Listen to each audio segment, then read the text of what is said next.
안녕하십니까. 아이올스의 배주식입니다. 지난번에 그 설계 전체적인 플로우에 대해서 세미나를 한번 했었었는데, 이번에 배선과 임피던스 매칭이나 하이스피드 관련해서 그 주차를 좀 나눠서 좀 더 세분화해서 세미나를 한번 진행할까 생각을 하고 있습니다. 먼저 이번 주에는 배선에 관련된 부분에 대해서 세미나를 진행을 할까 합니다.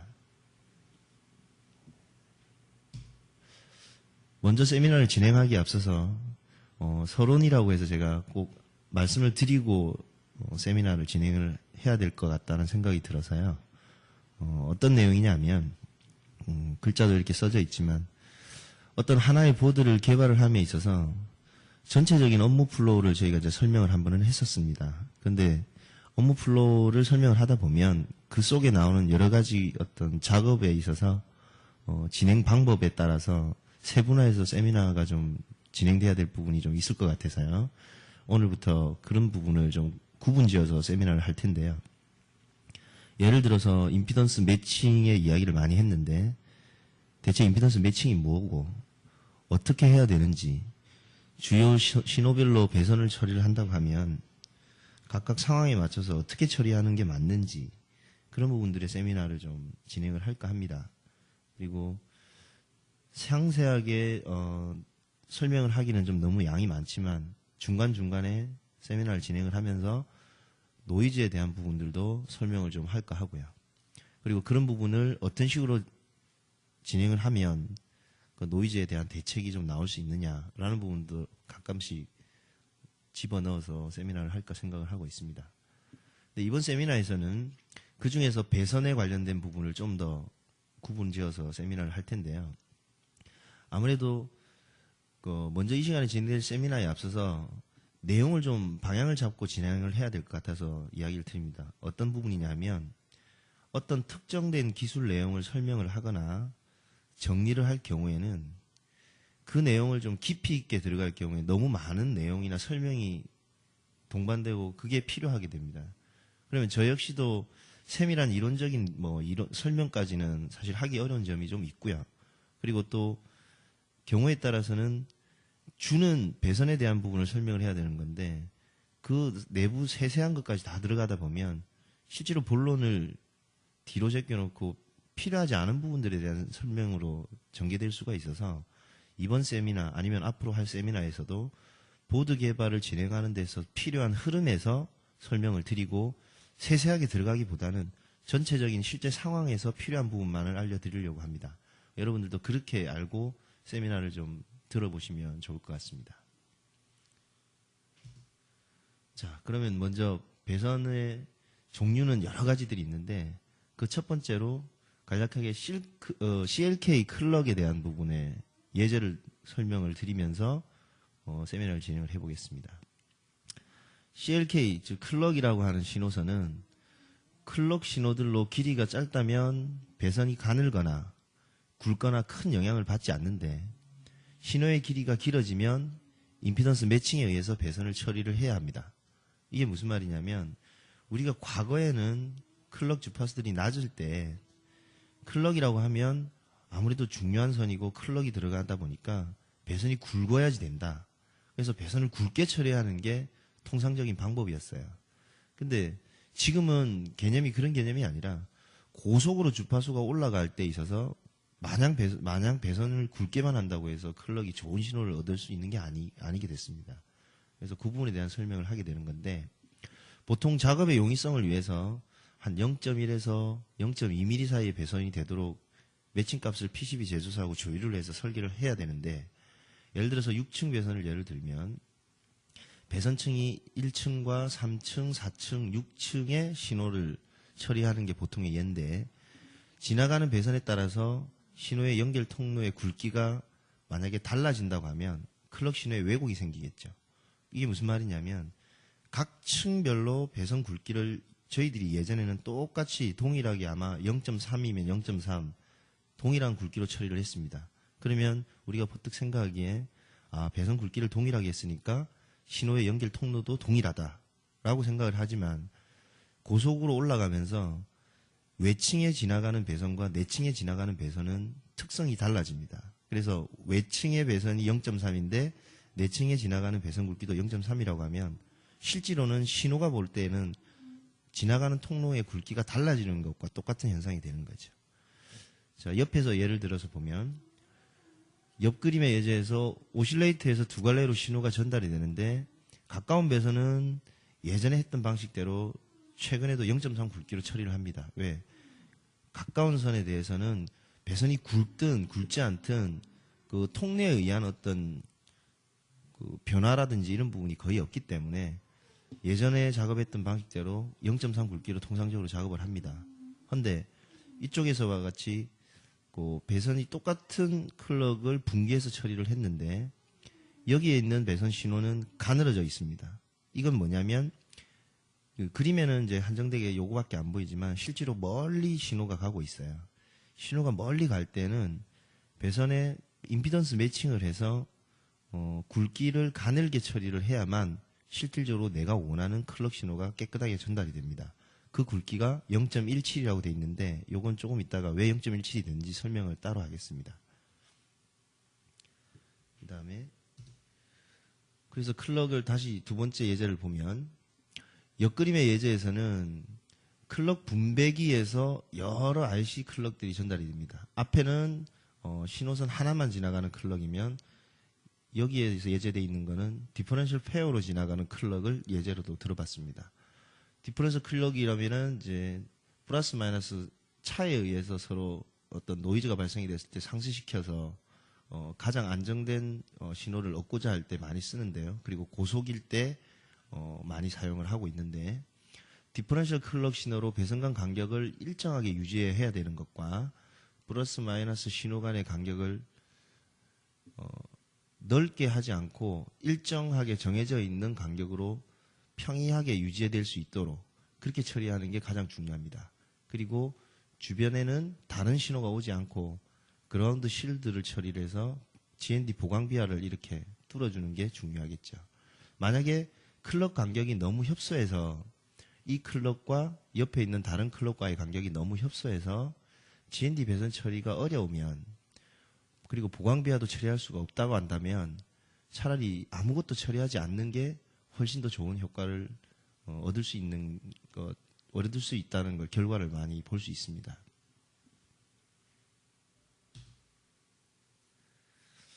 자, 일단 클럭에 대해서는 그 일반 하나의 신호로 되어 있는 클럭과 디퍼런셜 페어로 되어 있는 신호의 클럭을 봤고요.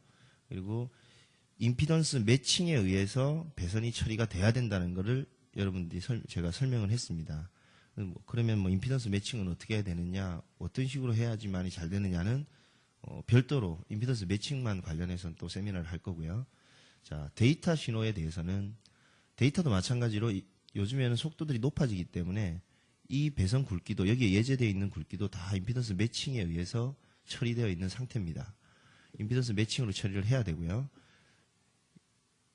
데이터 신호를 배선을 할 때의 방식에서 좀 보면 옆그림 같이 데이터가 길게 연결이 되는 경우가 만약에 있다. 그러면 저희들이 보통 통상적으로 작업을 할 때 배선을 여러 개를 이렇게 뭉쳐서 한꺼번에 쭉 붙여서 진행을 많이 합니다. 물론 이렇게 진행을 많이 해서 뭐 동작이 잘 되는 경우도 많지만 기본적으로는 데이터 처리를 할 때 있어서는 뭐 저희는 예제로 5가닥씩 구분을 지었는데 5가닥도 좋고 6가닥도 좋고 4가닥도 좋습니다. 이렇게 같은 데이터 선이라고 하더라도 가닥과 가닥 사이에 중간에 공간을 비워준다거나 아니면 GND 배선을 처리를 해서 이쪽 5가닥과 이쪽 5가닥이 계속 길게 붙어서 가게 됐을 때 발생되는 내가 원하지 않는 노이즈를 미연에 방지할 수 있는 그런 방식의 설계를 해야만 될 것 같습니다. 이렇게 데이터선이 한꺼번에 몰려서 많이 갔을 때는 아래와 같이 5가닥씩 떨어뜨려서 공간을 만들어서 이쪽으로 타고 넘지 않도록 하든지 아니면 GND 배선을 처리를 해서 노이즈가 타고 넘지 않게 차단을 시켜주든지 이렇게 했을 때 디지털 선에서 노이즈가 좀 덜 발생하는 것을 볼 수 있고요. 아날로그 배선의 예를 들어보면 아날로그는 참 여러 가지 종류가 있고 상황에 따라서 많이 달라지는데 상징적인 부분만 좀 설명을 하자면 디지털 배선하고 제일 많이 차이 나는 건 일단 그라운드 동박 처리가 많이 되어 있다는 걸 볼 수 있고요. 아무래도 아날로그 배선들은 배선이 많지가 않죠. 그래서 충분히 공간들도 많이 생길 거라고 봅니다. 그러면 아날로그의 공간들을 어떻게 활용을 하느냐. 아날로그 신호와 여기서 아날로그 신호와 사이에는 꼭 그라운드를 처리를 해서 GND로 보강 비하를 이렇게 뚫어주는 부분이 가장 좋은 방법인데 꼭 이렇게 많이 뚫어줘야 된다라는 건 아닙니다. 저희는 예제다 보니까 아무래도 비하들을 많이 뚫어서 가장 좋은 방법으로 처리를 했지만 꼭 이렇게 비하가 많이 꼭 뚫지 않더라도 제일 중요한 건 배선과 배선 사이에 GND에 관련된 신호로 차폐를 시켜주고 그 GND와 내층에 있는 GND가 외층에 있는 동박 GND와 잘 연결이 될 수 있도록 보강 비하를 뚫어주는 게 가장 중요한 포인트일 것 같고요. 그리고 그 다음에 나와야 될 게 아날로그 배선은 디지털 배선하고 달리 어떤 주파수 대역이 낮기 때문에 배선 굵기에 따라서 어떤 노이즈적인 부분이 좀 달라질 수가 있습니다. 그래서 통상적으로 아날로그 하면 정해진 건 없는데 통상적으로 0.3에서 0.5mm 굵기로 처리를 하고 간격을 떨어뜨려 주기만 하면 어지간한 어떤 아날로그에 있어서의 노이즈라든지 다른 어떤 문제는 일어나지 않는다고 봅니다. 근데 실례로 저희가 경험한 바기도 한데 어떤 분이 설계를 너무 잘했어요. 배선과 배선 간격도 떨어뜨리고 그라운드 보강도 잘했는데 보강 GND 처리를 안 했어요. GND 처리를 안 하다 보니까 그라운드가 아무리 실드가 잘 돼 있고 배선간 간격이 많이 떨어져 있어도 실제로 노이즈가 무지하게 많이 타는 거를 봤습니다. 그건 어떤 현상이냐면 여러분들이 아시는 분도 알겠지만 여기에 보강 비하를 뚫는다고 하는 건 이 보드의 어딘가에 붙어 있을 GND 커넥터겠죠. 전원단. 그 커넥터에 있는 GND 핀으로 보드 바깥으로 GND 어떤 노이즈가 빠져나갈 텐데 그게 빠져나가게 하려면 컴포넌트 면에 있는 이 비하들이 내층에 있는 GND 플레인과 연결이 돼서 아까 말한 커넥터의 GND 핀으로 신속하게 빠져나갈 수 있는 통로가 확보가 돼야 됩니다. 근데 보통 여기 예제는 비하를 많이 뚫었지만 어떤 분들은 그라운드 P를 처리하고 동박을 이렇게 감싸주는 것까지는 잘을 하는데 보강 비하를 처리를 해서 내층에 있는 플레인하고 접속력이 뛰어나게 좀 올라갈 수 있도록 하는 부분에 있어서는 등한시하는 부분이 있어요. 만약에 그런 부분이 제대로 처리가 안 되면 아무리 그라운드 동박으로 쉴드를 해놨다 하더라도 실질적으로는 없는 것보다 못하다. 설계를 보강 비하를 뚫지 않고서 동박만 처리했던 보드가 있었는데 전혀 동작을 안 하는 상황을 봤었습니다. 그래서 똑같은 회로를 와이어 점핑을 해서 배선상으로 그 와이어를 이용해서 점프를 해서 보드들을 가상으로 만들어 봤는데 그게 동작을 더 잘하는 그런 상황이 생겼었어요. 그래서 아날로그는 배선이 굵어야 되는 거, 배선과 배선 간 사이에 GND 동박이 들어가야 되는 것, 그리고 제일 중요한 게 GND 동박만 있어서는 안 되고 보강 비하가 처리가 돼서 내층에 GND 플레인하고 접속력이 좋게끔 그렇게 만들어서 노이즈가 발생을 하더라도 외부로 GND를 통해서 빠져나갈 수 있게끔 그 통로를 얼마나 잘 만들어 주느냐가 아날로그 보드의 제일 중요한 포인트인 것 같습니다. 그리고 아날로그 보드 중에서 이렇게 사용되고 있는 IC들 같은 경우에는 가능하면 배선을 바깥으로 처리를 하는데 물론 안으로 처리한다고 잘못된 건 아니지만 가능하면 회로와 비슷한 조건의 배치에 배선들을 바깥으로 많이 처리를 하려고 노력을 합니다. 저희가 설계를 할 땐 그렇게 하시고 이 부품의 바닥에는 그라운드 P를 처리를 해서 좀 전에 말씀드린 대로 GND 보강 비하를 처리를 해가지고 내층의 GND 플레인하고 접속이 잘 되도록 그러면 이 부품 아날로그 부품들은 아무래도 노이즈가 탈 수 있는 개연성이 많죠. 그런 부분에 발생되는 노이즈들을 여기 바닥에 있는 그라운드를 통해서 제거가 될 수 있도록 그렇게 처리를 하시면은 아날로그 배선에 큰 무리가 없을 것 같습니다. 아날로그 배선을 이제 봤는데요. 물론 앞에 클럭도 했고 디지털도 하고 아날로그 배선도 했는데 예제는 너무나 많습니다. 너무나 많은데 그 중에서 가장 관가하고 넘어가는 부분들하고 꼭 지켜야 될 부분들만 설명을 했습니다. 전원 배선이 저는 개인적으로 배선 중에서 클럭도 중요하고 뭐 어느 거 하나 중요하지 않은 건 없지만 개인적으로 저희들도 직원들한테 교육을 시킬 때도 아니면 세미나를 할 때도 가장 공을 많이 들이는 부분이 사실은 이 전원에 대한 배선입니다. 왜냐하면 좀 전에 말했던 아날로그 보드나 디지털 보드 그리고 클럭 쪽에 있는 배선들의 노이즈들이 아니면 내가 필요하지 않은 어떤 부분에서 노이즈가 들어왔거나 내가 노이즈를 발생시켜서 다른 쪽으로 전달을 시키거나 하는 부분들의 모든 거는 통상적으로 GND 그라운드를 통해서 제거를 하는 경우가 많습니다. 그리고 VCC가 깔끔하게 노이즈가 타지 않은 VCC가 제대로 인가가 됐느냐가 어찌 보면 노이즈를 가장 없앨 수 있는 근본적인 해결책이 되니까요. 근데 저희들이 클럭 배선이나 아날로그 배선, 디지털 배선을 어떻게 처리해야 되는지에 대한 세미나나 궁금해하시는 분은 많으면서도 전원에 대해서는 좀 등한시하는 게 의외로 많아요. 그래서 전원에 관련된 예제를 좀 앞에보다는 좀 더 많이 하고 설명을 좀 많이 드리려고 합니다. 통상적으로 전원 배선의 예제에서 이제 첫 번째 가장 흔한 그렇지만 가장 관가할 수 있는 부분이 디커플링, 바이패스 콘덴서에 대해서 여러분들이 좀 알아야 될 것 같아서 설명을 드리는데요. 물론 이제 뭐 많은 자료도 있고 너무나 흔한 거기 때문에 잘 아시리라 보지만 통상 바이패스 또는 디커플링 캡이라고 불리는 전원 캡은 전원을 사용하는 컴포넌트 이런 부품들, IC들의 전원 입력 핀에 최대한 근접하게 배치를 해야 된다. 이건 잘 아실 겁니다. 근데 특히 주파수가 높아져서 신호의 속도가 빠르면 빠를수록 그 디커플링의 위치와 어떤 식으로 배선을 처리했느냐가 중요할 때가 있습니다. 이게 무슨 말이냐면 여기에 순간적 전원 사용 속도가 빨라진다 이렇게 표현을 했지만 속도가 고속으로 올라갈수록 전원을 쓰는 경우가 훨씬 더 많이 쓰죠. 전류를 더 많이 쓰고 속도가 낮으면 낮을수록 전원에 크게 어떤 영향을 받지 않는데 속도가 높을 경우에는 순식간에 전기를 끌어당겨서 쓰는 경우가 있습니다. 물론 여기에는 뭐 SOP라고 표현을 했지만 뭐 요즘에 나오는 CPU 칩셋들, 메인 칩셋들, 컨트롤 칩셋들 이런 칩셋들은 속도가 빨라지면서 전원에 어떤 사용하는 어떤 전류라든지 이런 빈도수가 상당히 높아져서 순간적으로 전원이 흔들리거나 리플이 생기면서 그 전원을 인가받은 IC 자체에서 노이즈가 발생이 되는 그런 경우가 많이 있습니다.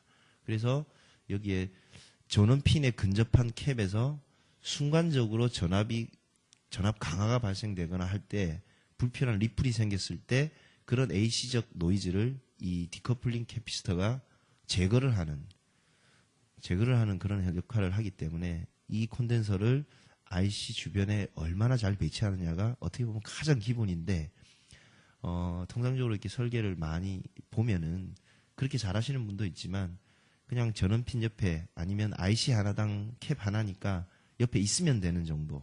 그렇게 요 밑에 그림에도 나와 있지만 특히나 RF 부품의 전원핀 같은 경우에는 디커플링의 전원이 전원핀하고 붙고 디커플링의 마이너스 쪽은 꼭 마이너스 그러니까 GND 핀하고 같이 이렇게 붙어야지만 된다고 하는 이블루션 보드도 많이 있습니다.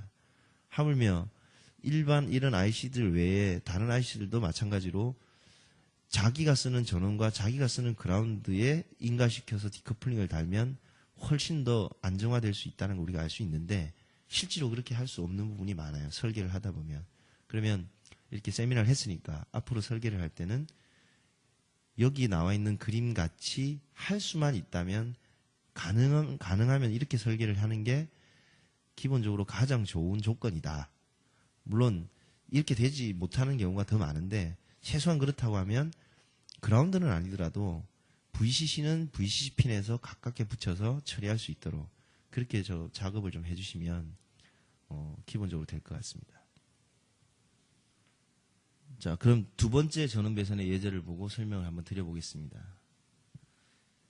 이제 주요 전원의 사례를 밑에 그림과 회로를 가지고 이제 설명을 한번 해볼까 하는데요. 뭐 물론 이게 그 회로는 예제이기 때문에 뭐 특별하게 세세하게 어떤 의미를 둘 필요는 없고요. 보통 이렇게 VCC가 들어오면 전해 콘덴서나 탄탈 콘덴서 같은 극성 콘덴서를 달고 그리고 어떤 비드 개념으로 코일을 좀 붙인 다음에 100나노나 10나노를 처리를 해서 전원을 인가시키는 그런 회로가 있다라고 가정을 할 때 설명을 해보겠습니다. 보통 전원단은 크게 커넥터 같은 외부에서 직접 들어오는 메인 파워단이 있고요. 그리고 궁극적으로 맨 마지막 단에는 바로 앞에 설명했던 IC에 붙어있는 입력 전원단이 있고요. 그리고 일부 회로에 국한해서 사용하는 파워단으로 분류가 됩니다.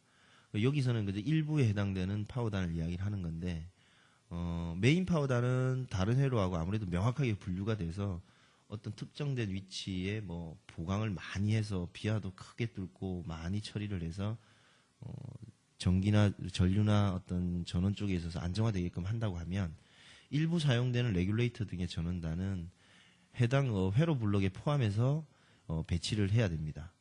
요거는 회로가 이렇게 그려져 있다고 하더라도 이 부분의 회로는 어떤 특정된 IC 핀에 들어가는 전원에 이렇게 처리를 했으면 하겠다, 원한다라는 회로이기 때문에 배치도 바로 그 앞에다가 이 회로랑 똑같은 어떤 형상으로 흘러갈 수 있도록 그렇게 배치가 처리돼야 됩니다.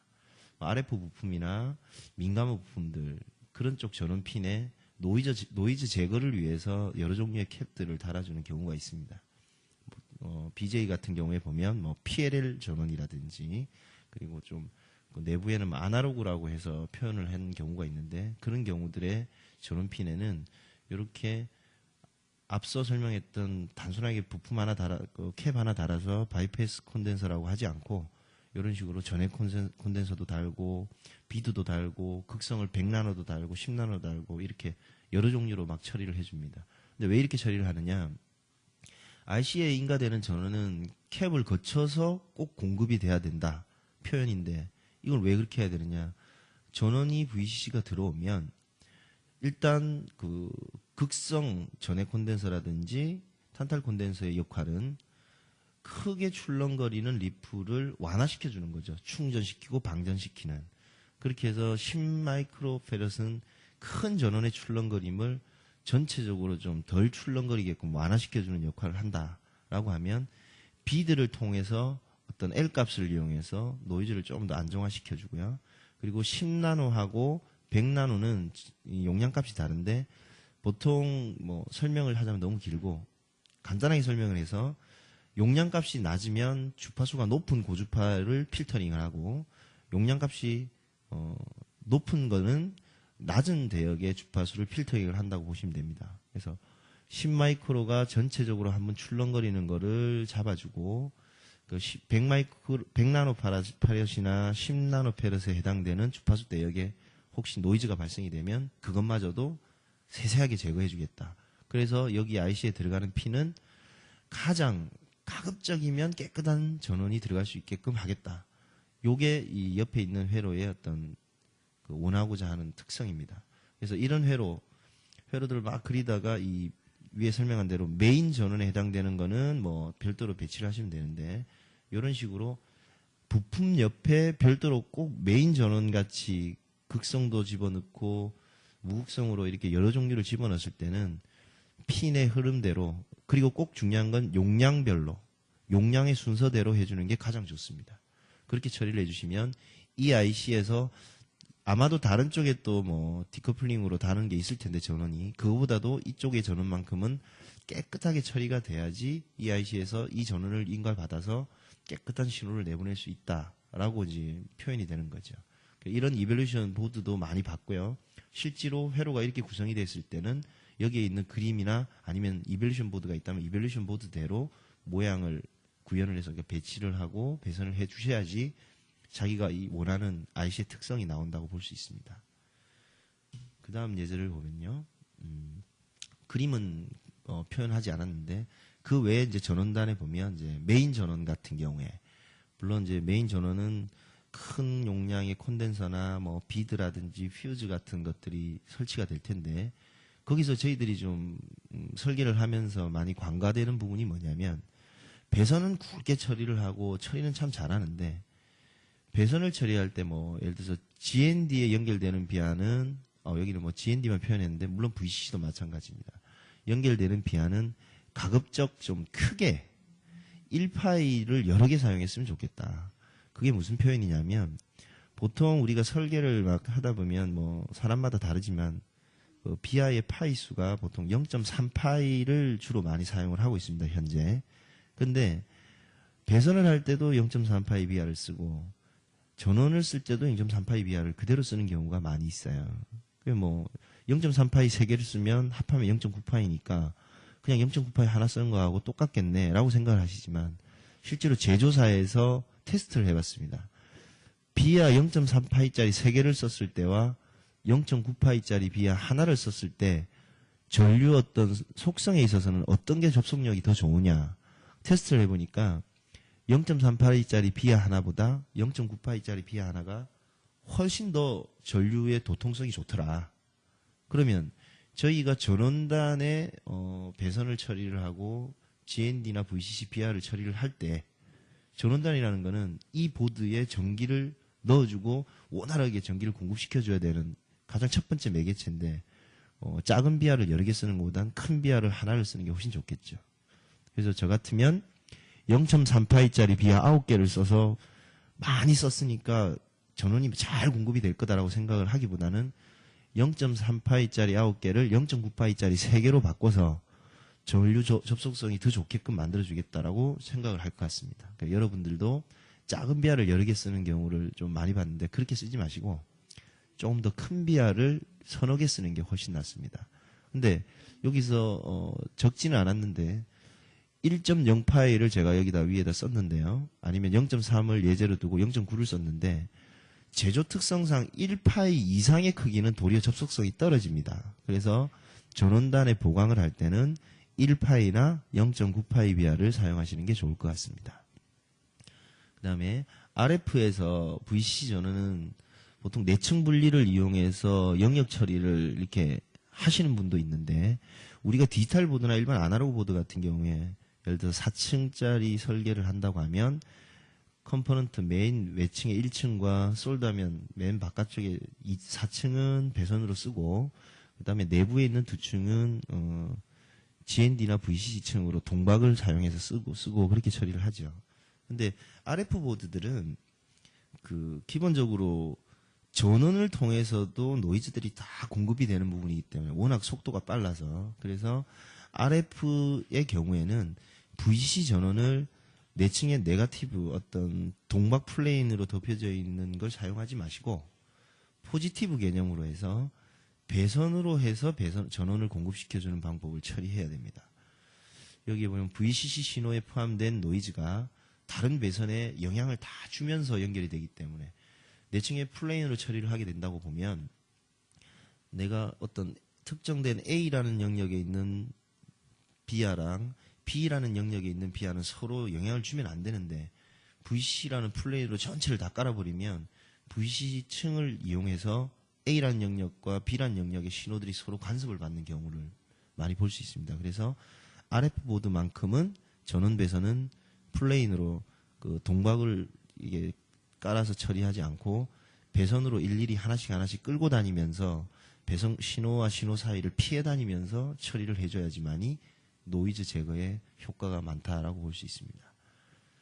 그리고 VCC 배선의 굵기는 전류량에 따라서 필요한 만큼만 사용을 해야 될 것 같습니다. 특히 이제 RF 보드 같은 경우에는 그거는 이제 전류량에 따른 뭐 배선 폭을 어떻게 결정하느냐. 이것도 이제 제조회사에서 테스트를 해봤어요.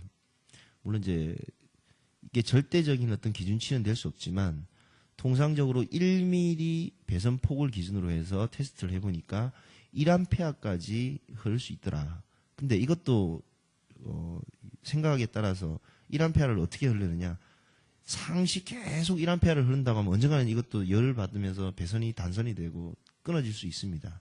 근데 여기서 말하는 1A는 통상적으로 피크치로 1A가 튀었을 때 우리가 보통 보드를 개발해서 전원을 인가할 때 여기에 VCC는 전류가 어느 정도 흐릅니까? 라고 질문을 하면 통상적으로는 500mA가 흐르는데 피크치로 1A까지 흐릅니다. 라는 표현을 많이 하죠. 그래서 통상적으로 흐르는 전류를 주로 우리가 맞춰서 설계를 해야 되는데 1A 이상이 됐을 때는 그럼 2A면 2mm 하면 되고 3A면 3mm 하면 된다는 건 아닙니다. 암페아 수가 올라갈수록 배선폭은 거기에 플러스 알파로 더 굵어져야 되는데 저희가 주로 쉽게 접할 수 있는 보드들은 보통 1A 이하죠. 한 500mA나 300mA, 뭐 수백 mA에 해당되는 것들인데 그러면 여기가 통상적으로 500mA 정도 흐릅니다라고 하면 배선폭은 통상적으로 0.5mm 정도를 하면 되고요.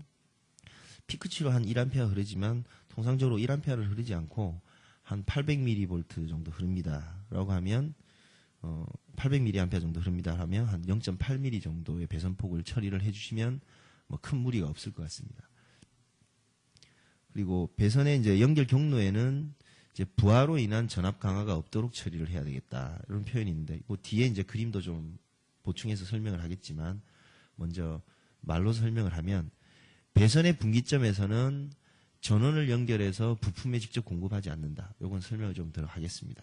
그리고 배선의 굵기는 메인에서 개개의 부품에 연결되는 배선 굵기가 점차 가늘어지게 처리한다. 물론 뭐 굵게 처리해도 상관은 없는데 주어진 제약에 주어진 공간에서 마냥 배선을 굵게 처리하면 설계가 어려울 겁니다. 그래서 메인 제일 먼저 공급되는 부분에서는 뭐 예를 들어서 3A가 흐른다고 하면 분명히 그 배선은 3A에 해당되는 굵은 배선으로 처리를 해야겠죠. 그런데 모든 부품이 끝까지 갈 때 다 3A를 할 필요는 없다라는 거죠. 점점 공급되는 경로들을 거쳐서 제일 마지막에 연결되는 부품에 3A 굵기로 처리할 필요는 없다는 겁니다. 그것도 물론 꼭 3A를 쓰는 부품이라고 하면 처리를 해야겠지만 통상적으로는 전체 이 보드에서 모든 부품이 한꺼번에 전류를 썼을 때는 3A가 흐른다는 거기 때문에 메인은 3A로 스타트를 하더라도 마지막 연결될 때는 굵기가 점차 가늘어지게 처리를 하게 될 겁니다. 그렇게 또 배선을 하셔야 작업도 하기가 좋을 거고 그래서 그런 내용을 썼고요. 배선의 연결 부위의 비하 사이즈는 뭐 앞서도 저 설명을 드렸지만 메인은 0.9 이상 근데 0.9나 1.0이면 좋을 것 같습니다. 그리고 개별 부품의 연결 부위는 한 0.6 이상이었으면 좋겠다. 물론 이것도 그 부품이 얼마나 전류를 쓰느냐 얼마나 사용 빈도가 높으냐에 따라서 비하 개수를 더 늘리든지 아니면 파이 수를 더 큰 걸로 처리를 해야죠. 제가 왜 이런 앞서도 설명했지만 마지막에도 또 비하 사이즈에 대해서 설명을 하느냐. 대다수의 많은 분들이 전류를 많이 쓴다? 그러면 사용하고 있는 비하의 사이즈는 변화를 두지 않고 개수로만 그걸 해결을 하려고 하는 경우가 많아요. 근데 실제로 전기적 도통성이나 실제로 제조상에 있어서 어떤 도금성 여러 가지 것들을 감안했을 때는 해당되는 배선이나 해당되는 어떤 특성, 전류라든지 전압이 높다든지 사용하는 빈도수가 높다든지 여러 가지 조건에 따라서 비하 개수를 늘리거나 비하 파이를 늘리거나 하는 변화가 있어야 되는데 너무나 변화가 없이 설계하는 경우가 많아서 이 부분을 좀 더 설명을 많이 했습니다. 앞으로 이 세미나를 들으신 분들은 배선을 할 때 전원을 사용하는 배선의 비하는 뭐 0.9파이로 쓰고 그리고 디커플링 캡을 쓰는 개별 부품의 전원의 비하는 뭐 최소한 0.4에서 0.5, 0.6짜리를 쓰고 그리고 일반 배선은 0.3파이짜리 비하를 쓰고 이렇게 그때그때 상황에 따라서 여러 종류의 비하를 사용할 수 있었으면 좋겠습니다. 자, 그러면 이제껏 요 세 번째 예제에서는 이제 글로 먼저 설명을 드리고 그거에 관련된 그림을 한번 보시고 다시 한번 정리를 하죠. 제일 앞서 말했던 그 비하의 종류와 어느 부분에 어떻게 비하를 처리하고 어떤 부분에 어떤 비하를 쓰는지를 설명을 간단하게 하겠습니다. 일단 메인선이 다른 층으로 이동을 할 때 큰 비하를 사용을 해서 전압 강화를 방지한다. 이건 무슨 말이냐면 여기에 이르던 이 회색의 전원선이 메인으로 지나가는 선입니다. 어디 커넥트의 첫 번째 인가된 전원에서부터 이 보드 전체적으로 골고루 뿌려주기 위해서 메인 통로로 쭉 지나가는 배선인데 여기에서 내가 사용되는 부품 쪽에 이제 전원이 붙어야 됩니다. 그러면 여기 있는 부품을 이 지나가는 선로에 비하를 처리해서 바로 붙여가지고 사용을 하지 마시고 여기서 배선을 좀 끌어내서 여기다 좀 더 작은 비하나 아니면 뭐 같은 비하도 상관없지만 굳이 큰 비하를 쓸 필요가 없죠. 조금 작은 비하로 바꿔서 전원을 공급시켜주는 그런 방법으로 처리를 하시라 이런 내용이고요. 그리고 메인 전원에서 비아를 바로 꺼내가지고 사용을 하지 말라는 이유는 뭐냐면 여기에 메인선이 이렇게 흘러가고 있는데 여기에다가 비아를 처리를 해서 T 분기를 해서 바로바로 콘덴서, 지금은 콘덴서를 표현을 했지만 콘덴서일 수도 있고 뭐 IC일 수도 있고 여러 가지 다른 부품일 수가 있는데 부하가 걸리는 부분을 포인트를 이 메인선에서 바로 따게 되면 첫 번째에 공급되고 있는 부품에 혹시 발생되는 노이즈가 있다면 그 노이즈가 이 전원에 타고서 그 다음 전원에 공급이 될 때 그 노이즈도 같이 공급을 시키는 어떤 상황이 발생이 될 수가 있어요. 그래서 우리가 물을 예를 들어서 하수구를 봤을 때 넓은 하수구에 물이 갑자기 이 좁은 하수구로 물이 빠져나갈 때 이 하수관이 좁으면 여기에 나갔던 게 다시 역류하지 않는다고 보죠.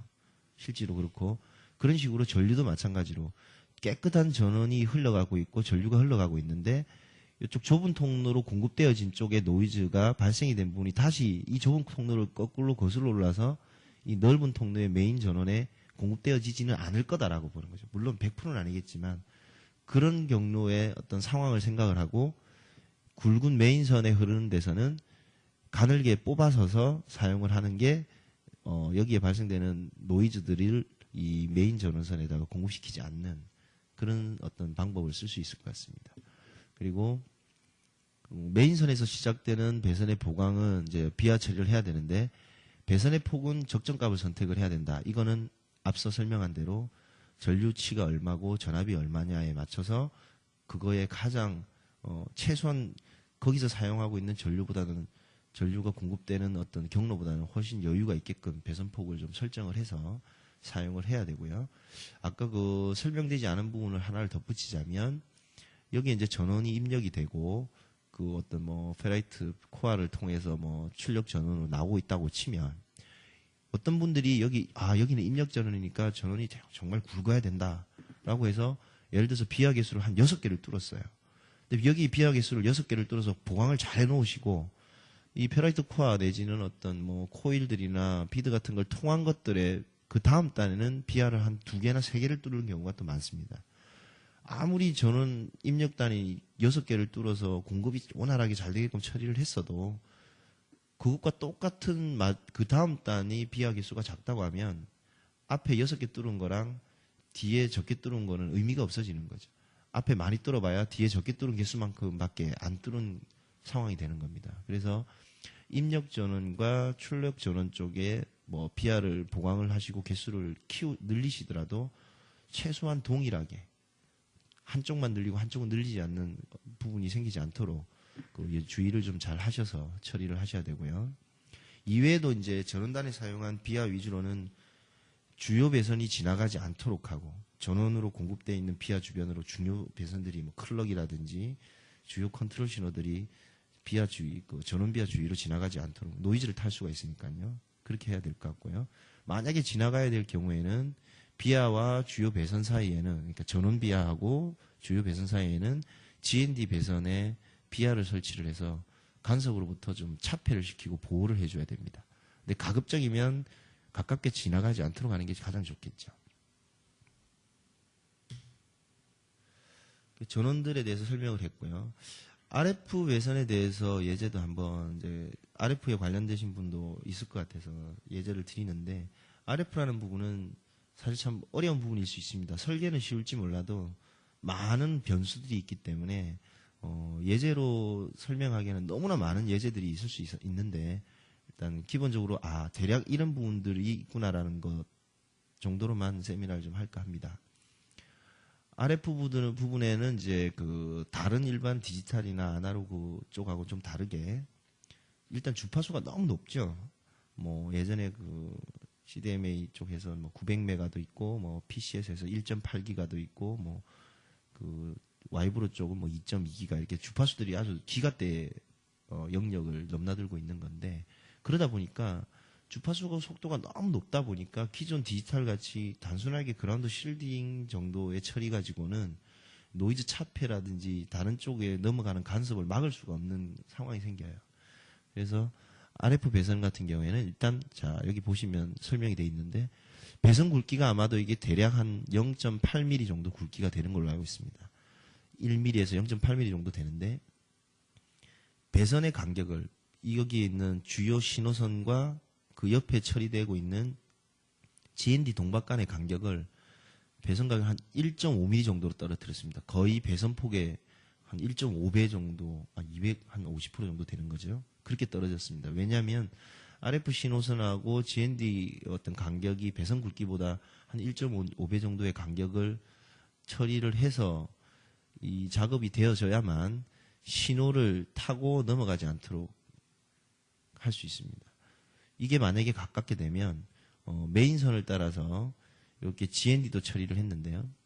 여기가 가깝게 되면 주파수가 너무 높다 보니까 이 옆에 있는 그라운드가 뭐 노이즈를 흡수하는 개념이 아니라 주파수가 너무 높은 이 주파수가 이 그라운드에 방사를 시켜가지고 그 그라운드 속에다가 주파수를 집어넣어주는 노이즈라든지 이런 부분들이 막 그라운드 속으로 들어가 버리는 그런 현상들이 발생이 됩니다. 그래서 그라운드로 노이즈를 제거를 하면서도 바로 옆에 붙여서 노이즈를 그라운드 속으로 다 타고 들어오지 않게끔 간격을 충분히 떨어뜨려가지고 절연을 시켜주고 간격을 이격시킨 뒤에 그라운드를 처리를 하고 그것도 부족해서 이쪽에 어떤 특정된 주파수가 워낙 빠르니까 주파수가 들어와서 그라운드를 타고 또 옆으로 넘어가지 않도록 그라운드 비하들을 다 이렇게 차폐해서 뚫어줍니다. 이건 마치 이렇게 생각하시면 됩니다. 그 쇠창살을 빈 공간에다가 촘촘하게 세워둬가지고 그 쇠창살을 뚫고서 주파수가 못 지나가게끔 막아준다. 그렇게 생각을 하면 됩니다. 그런 식으로 처리를 해야만 RF 신호가 다른 쪽으로 넘어가서 영향을 주지 않을 수 있다. 그렇게 보는 거죠.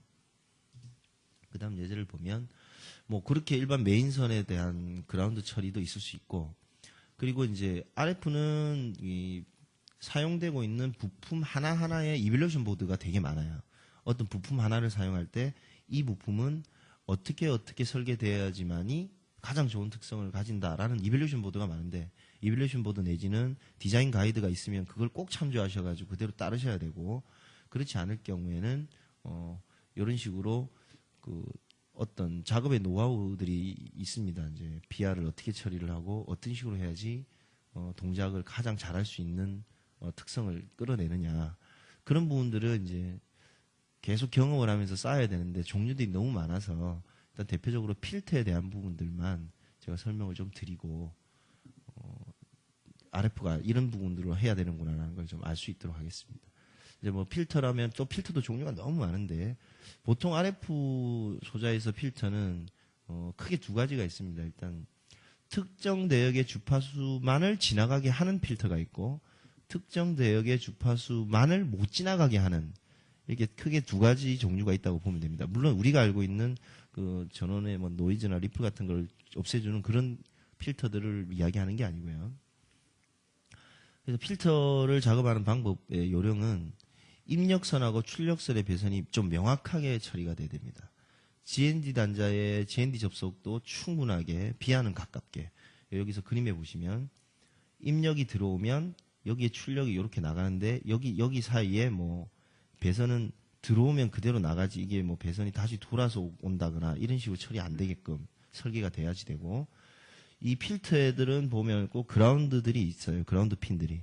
이 그라운드 핀에 그라운드 전이가 잘 잡혀 있어야 이 필터가 가장 최상의 효과를 자기가 원하는 특성을 낼 수가 있는데 비하를 처리하는 방법도 여러 가지가 있습니다. 여기 같은 부품은 센터에 꼭 비하가 처리가 되어 있어야 됩니다. 여기에 비하가 있고 없고에 이 필터의 특성이 많이 좌우가 되는 부품들이에요. 여기 비하가 꼭 중간에 있어야지 되고 이 그라운드 핀에 그라운드 보강 비하를 뚫어주면 제일 좋은데 그걸 원하지 않는 개발자들도 있죠. 뭐 제조나 이런 부분에 좀 어려움이 있기 때문에 그러면 핀 주변을 돌려서 빼곡하게 이렇게 비하를 뚫어서 그라운드가 잘 처리될 수 있도록 그렇게 필터를 처리하는 부분이 있고요. 이런 필터 같은 경우에는 모양이 이렇게 생겼는데 입력단과 출력단이 있고 이렇게 출력을 나가는 쪽에 그라운드 핀이 이렇게 여러 개가 있습니다. 그럼 이 그라운드 핀 주변에 핀 옆에다가 최대한 비하를 많이 처리를 해서 이 그라운드에 이 핀에 그라운드가 잘 접속이 될 수 있도록 그렇게 처리가 돼야만 이 필터가 자기 역할을 제대로 잘할 수 있습니다. 보통 이제 부품 회사들에서 그 부품을 만들면서 이 부품에 대한 거는 어떻게 비하를 뚫고 어떤 식으로 동박 처리를 하고 배선을 처리를 하는 게 가장 좋은지에 대한 부분이 설명이 보통 다 나와 있습니다. 만약에 잘 모르시겠으면 업체에 문의를 해서 혹시 그런 내용이 있으면 달라 그렇게 해서 그걸 입수하셔가지고 그대로 처리하는 게 가장 좋을 때가 있죠. 요것뿐만이 아니라 뭐 여러 가지가 있습니다. 여기 뭐 어떤 필터 같은 경우에는 입력되는 핀 바로 밑에 층에는 동박을 GND 동박도 오면 안 되고 아무것도 오면 안 된다. 제거해 달라. 그래야지만 좋은 특성이 나온다. 뭐 이런 부분도 있고요. 그래서 간단하게 예제를 냈지만 여러분들이 RF 부품 같은 경우 아니면 아날로그 부품 같은 경우도 그런 경우가 많죠. 특성을 어떤 특정된 특성을 내기 위해서는 어떻게 처리가 돼야 되는지에 대한 부분이 있을 거예요. 그런 부분이 있다면 꼭 그걸 참조하셔가지고 그걸 따르는 게 가장 좋은 특성이 나온다고 보겠습니다. 마지막으로 그 풀업 풀다운 그리고 댐핑장에 대한 위치 예제를 제가 예를 들었는데요. 이것도 저희가 배선 설계를 하면서 많이 사용하는 것들 중에 하나인데 위치를 어디에 놓는 게 좋은지 물론 뭐 정답은 없습니다. 정답은 없지만 통상적이고 가장 보편적으로 볼 때 그 위치가 가장 좋더라라고 해서 설명을 지금 하려고 합니다. 일단 풀업하고 풀다운이라고 하면 뭐 여러분 잘 아시겠지만 어떤 신호선에 있어서 그 전류나 뭐 이런 부분을 전압을 좀 업을 시켜주거나 다운을 시켜주기 위해서 전압을 이제 다른 건데요. 뭐 보통 크게 뭐 풀업 풀다운의 뭐 위치적으로 뭐 큰 영향을 뭐 안 받는 경우가 대다수지만 설계를 하다 보니까 가끔씩 풀업하고 풀다운 저항의 위치가 어차피 어떤 요 밑에 그림 같이 신호가 출력이 나와서 어디론가 입력되어지는 선로상에 풀업이나 풀다운 저항이 달리게 되면 그렇다고 한다면 이 신호는 그 위치가 입력단 쪽, 출력단 쪽에 가깝게 배치되어서 인가돼야지만이 내가 원하는 어떤 신호의 그 상황에 가장 부합하지 않느냐라고 보는 거고요. 그리고 이제 댐핑 저항이라고 하는 부분이 이제 제가 꼭 설명해주고 싶었던 부분 중에 하나인데 댐핑 저항이라고 하면 이제 말 그대로 이렇게 뭐 지나가는 신호선 상에다가 이렇게 직렬로 이렇게 하나 저항을 달아주는 겁니다. 보통 저항값은 뭐 여러 종류가 있습니다. 뭐 22옴도 있고 33옴도 있고 43옴을 다는 경우도 있는데요. 근데 우리가 저기 터미네이션 저항이라고 해서 그 엔드단에다가 뭐 LC 터미네이션, RC 터미네이션에서 R하고 C 조합, L하고 C 조합을 해서 터미네이션 저항을 답니다. 그건 이제 임피던스 매칭을 할 때 터미네이션 저항을 달아서 어떤 반사파를 최소화시키기 위해서 터미네이션 저항들을 다는 경우가 있는데요. 요즘에는 이제 터미네이션 저항들보다는 주로 댐핑 저항을 많이 사용하죠. 댐핑 저항의 효과는 어떤 신호가 출력이 나오면 어떤 부품까지 입력이 들어가고 나서 만약에 반사파가 생기게 됐을 때 신호가 다시 돌아오겠죠. 다시 돌아올 때 이 댐핑 저항이 없었다고 하면 돌아온 어떤 왜곡된 신호가 그대로 다시 출력 핀으로 전달이 되면서 반사된 신호와 같이 새로운 출력이 또다시 나오면 그 반사가 계속 왜곡이 되면서 어떤 신호에 문제가 생길 수가 있는데 댐핑 저항이라는 걸 달게 되면 이런 뭐 보통 뭐 영음을 달 수도 있고요. 뭐 저항을 다는 건데 달게 되면 이 저항값에 의해서 반사된 신호가 최초 나오는 소스단의 어떤 출력 신호에 영향을 주지 않고서 계속 깨끗한 출력 신호들이 바깥으로 나올 수 있도록 그렇게 하고자 하는 어떤 취지죠. 그리고 뭐 댐핑 저항의 저항값을 조정을 하면서 튜닝도 할 수 있고 튜닝이라고 하면 뭐 길이의 어떤 저항값을 높이면 신호의 딜레이가 길어진다거나 저항값을 낮추면 신호의 딜레이가 짧아진다거나 하면서 서로 간의 어떤 스큐를 맞추는 데도 용이하고요.